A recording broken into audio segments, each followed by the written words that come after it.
Coming to you from Patriots Training Camp, it's Tamara Brown and Mike Dussault. Mike, let's skip straight to the full course meal here. The offense has been cooking the last 2 days of full padded practice. And I want to start with Mac Jones. He said that over the summer, he's focused a lot on having fun, and he's definitely looking like he's having that out there. He sure does look like he's having fun out there, and I think that's, the great thing. I think offense, it's a process, right? I always like to say it's easier to destroy on defense than it is to create and build on offense. And I think, we have to have a little bit of understanding what happened the first week here. It was a little choppy at times, but over the last couple of days, we've seen the offense start to find their stride. Juju Smith-Schuster getting very involved. Some players missing, and it's opened up some opportunities for some other players as well. So it's got to be encouraging here. A week or so into training camp, we're starting to see things click.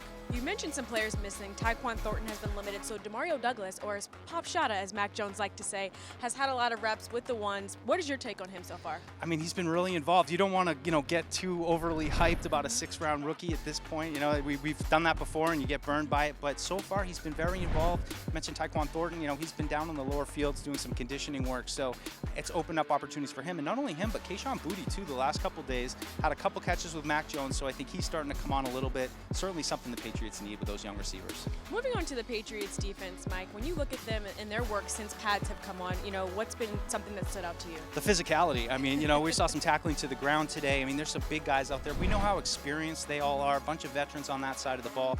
It's all coming together for them as well. They can spin the dial, and I think now the offense is starting to punch back a little bit. It's better for the defense. They're able to have to cover a little bit more. They've been talking about how Bill O'Brien's throwing a lot at them. It's all kind of dressed up the same, but different plays. So I think it's a good back and forth going on right now after the defense kind of carried things the first few days. I want to step into the trenches, Mike. There's been a lot of work on the offensive line, a lot of moving chairs there. What's your take on it? Obviously, you mentioned before a lot of players limited. It's a big concern right now because Trent Brown, like Tyquan Thornton, doing some conditioning work. He was an active participant early in practice, then he wasn't, so we're not sure what's going on there. It's really put a spotlight on the tackle group. You've got Riley Reed playing the left side, you've got Connor McDermott playing the right side, just not a lot of depth. And now Cole Strange suffered an injury a couple days ago.